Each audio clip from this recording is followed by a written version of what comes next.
In this devotional, I'm going to share with you 3 thoughts from Job chapter 12, verses 13 through 25, where I'll ask the question, what does Job know about God?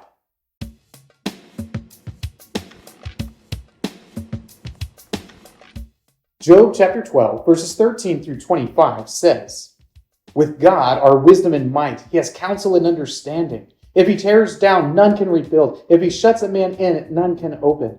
If he withholds waters, they dry up. If he sends them out, they overwhelm the land. With him are strength and sound wisdom. The deceived and the deceiver are his. He leads counselors away stripped, and judges he makes fools. He looses the bonds of kings and binds a waistcloth on their hips. He leads priests away stripped and overthrows the mighty. He deprives of speech those who are trusted and takes away the discernment of the elders. He pours contempt on princes and loosens the belt of the strong. He uncovers the deeps out of the darkness and brings deep darkness to the light. He makes nations great and he destroys them. He enlarges nations and leads them away. He takes away understanding from the chiefs of the people of the earth and makes them wander in a pathless waste. They grope in the dark without light, and he makes them stagger like a drunken man."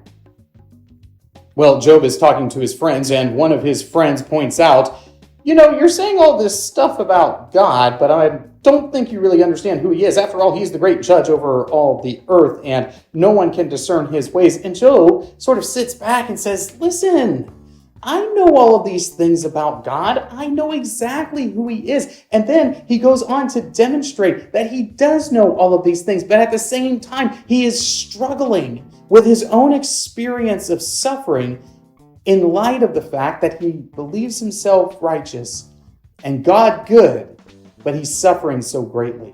With this in mind, here are 3 thoughts from Job chapter 12, verses 13 through 25, answering the question, what does Job know about God? Thought number 1, all-powerful. Job understands that God is all-powerful. He understands that he is mighty, that he is great, that he is wondrous. In fact, Job seems to know this better than a lot of folks these days. Looking at you, all you process and open theists out there. He understands that God is all-powerful, that there is nothing that is outside of his control. He understands that God is able to do anything in the world. That if he wants to send the rain on the world, he can soak it all to the bone. If he withholds the rain, it's going to be dry like the desert. And Job gets this. Job understands this. He knows that God is all-powerful, and yet he's still struggling with the suffering he experiences in his own life. Thought number 2, humbles men. Job recognizes that the Lord is able to humble men. And he goes through this long list of all the different people in all the different positions that you would think have some power and some significance and some authority in this world. And what does he say about them?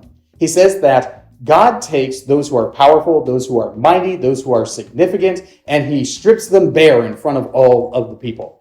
He says that God is able to take these people that you would find oh so significant and oh so influential, and he can turn them into nothing. He can bring them from their high positions down into dust. And this is easy for God. God is able to humble all men, and Job even realizes that maybe, just maybe, he is being humbled here. I can't help but think that Job might be thinking for a second that the discernment of the elders being taken away might just be applicable to him. Maybe he gets it, and maybe he doesn't. But it's certainly true that the Lord has taken Job, a man of great wealth, a man of great significance, a man of great influence, and has brought him low. Has brought him down to nothing. And he does so to accomplish his own purposes in the world without asking Job and without explaining to him what's going on. The Lord humbles men. Thought number 3, controls nations. It isn't just individuals that the Lord is able to raise up and to bring low. It isn't just individuals that God is able to do this with.